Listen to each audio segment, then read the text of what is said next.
Hello friends, मेरा नाम है अनुभव। आप देख रहे हैं एजुयान का यह वीडियो सेगमेंट में बहुत ज़्यादा इंपॉर्टेंट होने वाला है। मैं 2024 में प्रीलिम्स के पेपर 2 में आए हुए क्वेश्चंस को सॉल्व करने की एक सीरीज़ चलाया हूं, जिसमें मैं रीजनिंग और मैथमेटिक्स के क्वेश्चन करा रहा हूं। उसी क्रम में हमारे सामने ये एक क्वेश्चन है। आइए सबसे पहले उस क्वेश्चन को पढ़ते हैं। क्या आया है? एक संख्या को गलती से 4 से गुणा करने के बजाय 4 से काट दिया। मतलब एक संख्या है हमारे पास, ठीक है, उसको हमको 4 से गुणा करना था और हमने उसको 4 से भाग दे दिया। तो कह रहा है कि इस गलती के कारण जो हमें परिणाम मिला उसमें परिवर्तन क्या है, वो भी परिवर्तन को परसेंटेज में निकालना है। सीधी सी बात बोल रहा है, ये बोल रहा है। सॉल्यूशन देखते हैं।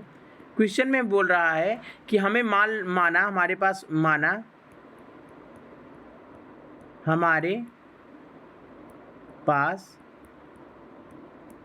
एक नंबर, एक संख्या क्या है?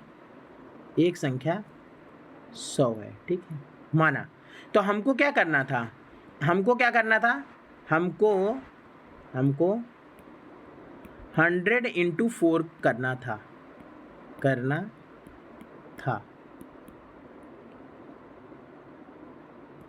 जिससे 400 मिलता।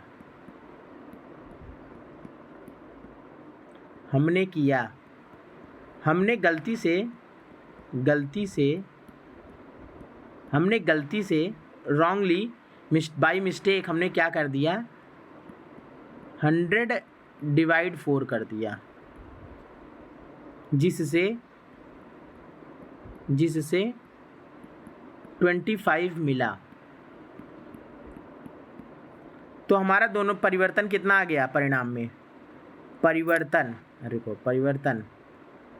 हमें परिवर्तन कितने को देखने को मिला? 400 माइनस 25। परिवर्तन हमें देखने को मिला 375, ठीक है। लेकिन यहीं रुक जाओ। लेकिन हमें क्वेश्चन में क्या पूछा है? परिणाम यानी जो प्रतिशत परिवर्तन क्या है? परिवर्तन को हमें प्रतिशत में निकालना है। तब हमें क्या करना होगा? परसेंटेज निकालना हमको आता है। 400 आना चाहिए था, ठीक है, हमने उसको जो डिवाइड कर दिया उसकी वजह से परिवर्तन कितना आ गया हमें? 375। बस इसी परिवर्तन को हमको परसेंटेज में निकालना है। तो परसेंटेज में निकालने के लिए हम ऐसे कर देते हैं, पता ही होगा। इसको हमने काटा, 4 से इसको डिवाइड करेंगे। अब 4 से ऐसे हमने इसको 375 को काटा, तो हमारा ये कितनी बार में गया? पहले 9 बार में गया, फिर हमारा 3 बार में गया, फिर हमारा 7 बार में गया, ठीक है। तो इस तरीके से हमें 93.7% देखने को मिला, ठीक है। अब देखते हैं हम ऑप्शन में है, ये देखो। तो देखा कितना आसान सा सवाल था ये सवाल कितना आसान था। यानी ये सवाल जो है, चाहे आप मैथ्स के हो या फिर ना हो, आपको ये सवाल आना चाहिए। चलिए हम आगे अब दूसरे क्वेश्चन की तरफ मूव करते हैं। ये क्वेश्चन आपको आ गया होगा। देखो, ये क्वेश्चन थोड़ा समझने लायक है, तो कृपया ध्यान लगा के समझें। मैं सीधे यहाँ पे पहले लिखूँगा हल, ठीक है। राइटिंग पे बिल्कुल मत जाइएगा, बस आवाज़ को सुनिएगा। देखिए, एक परीक्षा हुआ, उसमें 80% जो छात्र है अंग्रेजी में उत्तीर्ण हुए। एक परीक्षा में 80% छात्र उत्तीर्ण हुए। फिर क्या बोल रहा है? 70% छात्र हिंदी में पास हुए, 15% छात्र दोनों में फेल हो गए। तो कह रहा है कि केवल एक विषय में अनुत्तीर्ण होने वाले छात्रों का प्रतिशत कितना है? सिर्फ एक विषय में, दोनों विषय में फेल होने वाले का नाम हमको नहीं लेना है। जो एक विषय में फेल हैं उनका नाम बताना है। मतलब वो कितने ऐसे बच्चे होंगे जो एक में पास हो गए होंगे, एक में फेल हो गए होंगे, ऐसे यही हमको बताना है, उनका परसेंटेज बताना है। तो सबसे पहले हमें क्वेश्चन को पढ़ते जाना है और चीज़ों को लिखते जाना है। देखो, 80% छात्र अंग्रेजी में पास हुए, मतलब 20% फेल हो गए होंगे। तो अंग्रेजी में पास हुए, अंग्रेजी में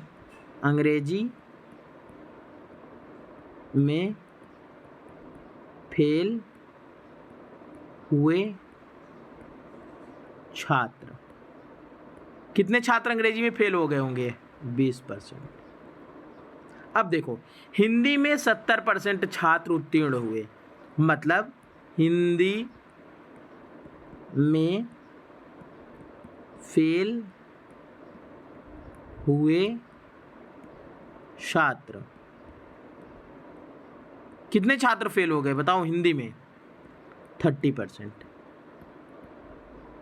अब सुनो, ध्यान से सुनो, हमें यही तो बताना है कि कितने परसेंट छात्र अंग्रेजी में फेल हुए या कितने परसेंट हिंदी में फेल हुए।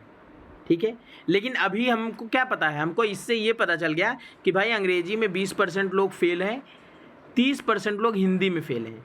लेकिन इसी 20 और 30% में ऐसे भी तो बच्चे होंगे जो हो सकता है दोनों में फेल हों। तो सब और हमको क्वेश्चन में क्या दिया गया है? 15% छात्र हैं जो दोनों में फेल हैं। तो यहाँ लिख लेना है 15% दोनों में फेल, दोनों में फेल। अब देखो, सिर्फ इंग्लिश अंग्रेजी में फेल हुए छात्र। अब अगला स्टेप क्या आएगा? सिर्फ अंग्रेजी में फेल हुए छात्र। सिर्फ हमें आंसर क्या चाहिए? हमें आंसर क्या चाहिए? सिर्फ अंग्रेजी में फेल छात्र, छात्र प्लस सिर्फ हिंदी में फेल छात्र।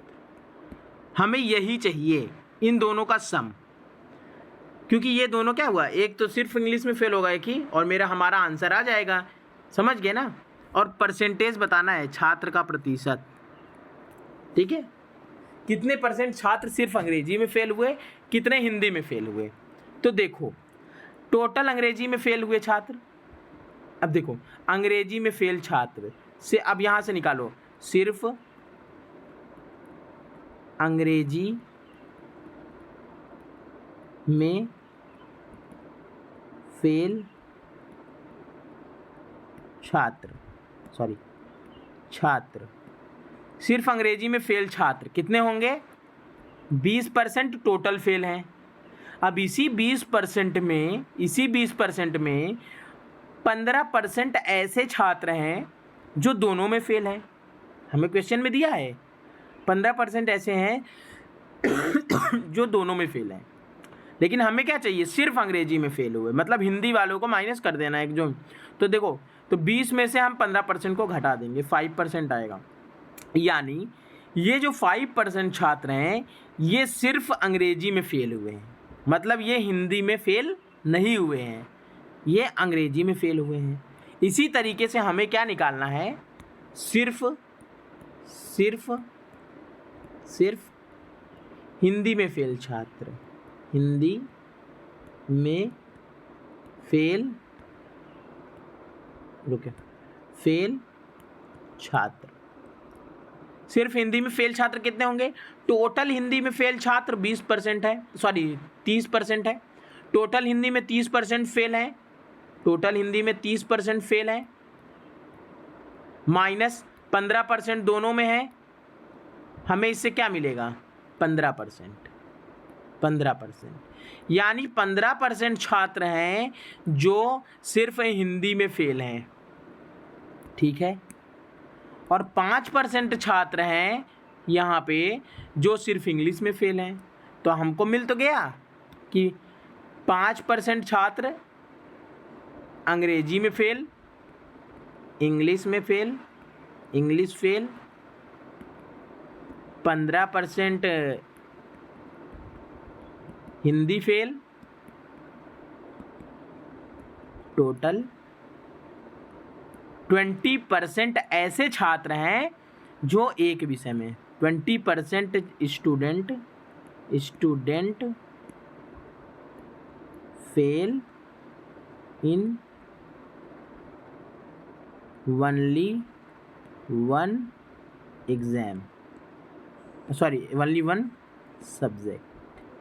ठीक है, समझ गया? आ गया?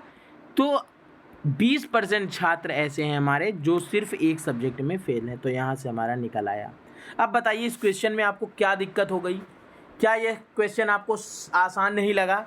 हमें कुछ नहीं करना था, हमें क्वेश्चन में ही दे दिया है भाई 80% लोग अंग्रेजी में पास हो गए, तो हमें पता चल गया कि 20% फेल हो गए होंगे। फिर बोला 70% हिंदी में पास हो गए, हमें पता चल गया भाई 30% हिंदी में फेल हो गए होंगे। फिर बोला कि 15% दोनों में फेल हो गए, तो हमने लिख लिया कि दोनों में फेल हो गए। हमें क्या निकालना था? सिर्फ एक ही में फेल हो ऐसा बच्चा। ऐसे बच्चे कौन कौन से होंगे? तो सिर्फ अंग्रेजी में फेल हमको निकालना है। तो सिर्फ अंग्रेजी में फेल निकालने के लिए अंग्रेजी में टोटल कितने फेल हुए और माइनस दोनों सब्जेक्ट में जो फेल हुए थे, तभी तो हिंदी वाला हटेगा उसमें से। तो हमारा सिर्फ अंग्रेजी का निकल आया 5% और सिर्फ हिंदी में फेल 15% और 20% टोटल स्टूडेंट ऐसे थे जो सिर्फ एक सब्जेक्ट में फेल हुए। तो आशा करता हूँ ये वाला क्वेश्चन भी आपको समझ में आया होगा। चलते हैं फटाफट हम लास्ट क्वेश्चन पे, और ये क्वेश्चन है रीजनिंग का। और थोड़ा आइए इसको हम लोग ध्यान से समझते हैं और करने की ट्राई करते हैं। और जिन इसमें थोड़ा कैलकुलेशन है तो थोड़ा बच के रहिएगा, ठीक है। इसके हल की तरफ हम चलेंगे, ठीक है। इसके हल की तरफ हम चलेंगे। हल की तरफ जब हम बढ़े तो अब हमें पहले एक बार में पूरा क्वेश्चन पढ़ लेते हैं। एक पिता ने अपने बेटे से कहा, n साल पहले मैं तुम्हारी वर्तमान आयु के बराबर था। n साल पहले मैं तुम्हारी वर्तमान आयु के बराबर था। अभी तुम जितने साल के हो, कुछ साल पहले मैं इतने ही साल का था।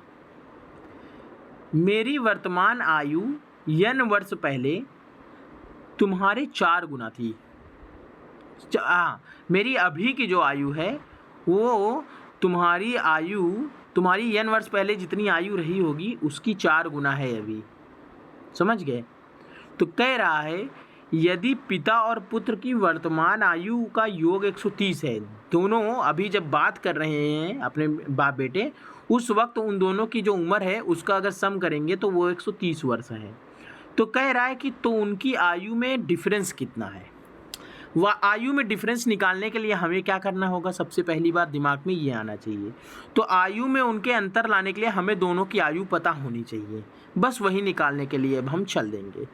किस बेसिस पर? जो हमें क्वेश्चन में बोला है। देखो, एक पिता ने अपने बेटे से कहा, n वर्ष पहले मैं तुम्हारी वर्तमान आयु के, पहले तो ये जान लो, पिता एवं पुत्र की, ये मान रहे हैं, ठीक है, माना पिता एवं पुत्र की वर्तमान आयु कितनी है बताओ। मान लिया पिता को फादर बोलते हैं ना, वर्तमान आयु f है, फादर की वर्तमान आयु, पिता की आयु f है एंड पुत्र की आयु यस है। यस मतलब सन, f मतलब फादर, ठीक है, समझ गए। तो हमने मान लिया कि पिता की जो वर्तमान आयु है वो f है और पुत्र की वर्तमान आयु यस है। अब देखो, पिता ने अपने बेटे से कहा n साल पहले, मतलब पिता की आयु कितनी है f, तो पिता ने अपने बेटे से कहा n साल पहले, मतलब फादर की आयु में n को माइनस कर देना है हमको। n साल पहले की बात, क्या n साल पहले? n वर्ष पहले मैं तुम्हारी वर्तमान आयु के बराबर था। मतलब पिताजी जो हैं यानी जो फादर हैं वो n साल पहले बेटे की आयु के बराबर थे। समझ गए? बेटे की आयु यस है, वर्तमान आयु बेटे की वर्तमान आयु के बराबर थे। तो हमें इनकी पहली लाइन में जो उन्होंने बात बोली उससे ये मिला, तो हम इसको बोलेंगे इक्वेशन नंबर 1, ठीक है। फिर देखो दोबारा क्या बोला, मेरी वर्तमान आयु, फिर पिता ने बोला मेरी वर्तमान आयु n वर्ष पहले तुम्हारी आयु के 4 गुनी थी। पिता ने, तो पिता की वर्तमान आयु क्या है? पिता की वर्तमान आयु f है। तो कह रहे हैं कि मेरी जो वर्तमान आयु है वो n वर्ष पहले तुम्हारी आयु के 4 गुनी थी, 4 गुना है। n वर्ष पहले की तुम्हारी आयु से 4 गुना है।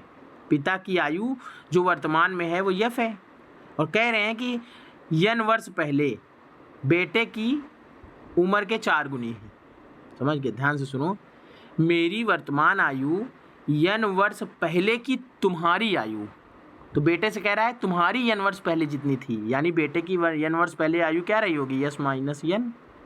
और कह रहे हैं इसकी 4 गुनी है, समझ रहे हो ना, इसकी 4 गुना है मेरी आयु।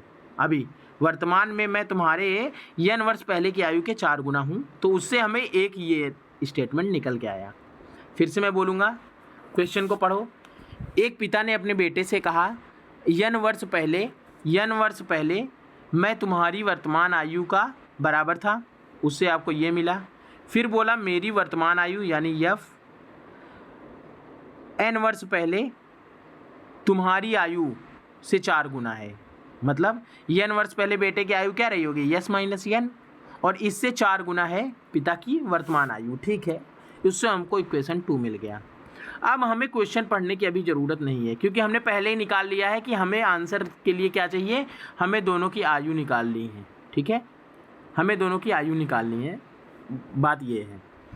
तो अब देखो, सबसे पहले हमें इक्वेशन मिला, इक्वेशन 1 और 2 को सॉल्व करेंगे। देखो जिनका मैथ्स नहीं है वो बस थोड़ा समझने की ट्राई करें, जिनका मैथ्स है वो तो तुरंत अब मेरे बोलने से पहले कर लेंगे। अब क्या करना है हमको, ये जो f की वैल्यू है उसको ले आकर के यहाँ पे यस की जगह रख देना है, इस वाले इक्वेशन में रख देना है। ठीक है, तो हमें क्या मिल जाएगा, यस प्लस यूजिंग, पहले यहाँ लिख दो, यूजिंग इक्वेशन 1 एंड 2, दोनों इक्वेशन का यूज कर लो। तो यहाँ से हमें क्या मिलेगा, यस प्लस n बराबर 4 यस माइनस n। ठीक है, यहाँ से हमें क्या मिल गया, यहाँ से हमको मिल गया, ये देखो 4 का अंदर मल्टीप्लाई होगा दोनों से। ठीक है, और ये 4n माइनस में रहेगा, इधर आएगा प्लस हो जाएगा, तो ये हो गया हमारा 5n इक्वल टू, ये 4s है, इधर से एक s इधर चला जाएगा तो 3s हो जाएगा, 3s। तो n बराबर हमें मिल के, तो हमको यहाँ से s की वैल्यू क्या मिली, 5n/3। अच्छा, ये मिली बेटे की आयु, लेकिन अभी n के फॉर्म में है। ठीक है, ध्यान देना। ठीक है, अब फादर की निकालेंगे। जब हमको यस पता चल गया तो यही यस की वैल्यू यहाँ पे ले जाके रख देंगे, तो हमको एफ भी पता चल जाएगा। तो एफ कितना आएगा, एफ बराबर, यहाँ से आया एफ बराबर 5n/3 प्लस में n, तो यहाँ से एफ की वैल्यू आएगी 8n/3। दोनों आ गया। अब क्वेश्चन की तरफ चलते हैं। क्वेश्चन में क्या बोला है, दोनों की वर्तमान आयु का योग 130 वर्ष है। हमको दिया गया है एफ प्लस यस बराबर 130, एफ प्लस यस बराबर 130, और एफ की वैल्यू हमें ये है और यस की ये है, दोनों रख देंगे। 8n/3 प्लस 5n/3 बराबर 130। इसको सॉल्व करेंगे। इसको सॉल्व कैसे करेंगे, इसको हम कैसे लिख सकते हैं, ये दोनों ऐड हो जाएगा ना, तो 8×5 13, 13n/3 इक्वल टू 130। ठीक है, अब देखो ये इसको काट देगा 1 टाइम्स में। ठीक है, तो यहाँ से और ये इधर का मल्टीप्लाई हो जाएगा, तो ये टोटल हो जाएगा n इक्वल टू 30। तो हमें n की वैल्यू आ गई। जैसे हमको n की वैल्यू मिल गई, f और s की वैल्यू f और s में रख देंगे, मतलब यहाँ पे और यहाँ पे रख देंगे हम ये वैल्यू। तो हमें क्या मिला, यहाँ से हमें सन की एज मिलेगी। सन की एज हमें क्या मिलेगी, 5 × 30/3, और यहाँ से ये कट जाएगा और ये हमको टोटल मिलेगा 50 ईयर। सन हमारा जो है वो 50 साल का है। सन हमारा क्या है, अभी 50 साल का है। फिर हम यहाँ पे आगे बढ़ेंगे, रुको आगे बढ़ेंगे, यहाँ पे हम लिखेंगे फादर। फादर कितना थे, 8n/3, इसको आगे 8 × 30/3, और ये 80 ईयर आ जाएगा।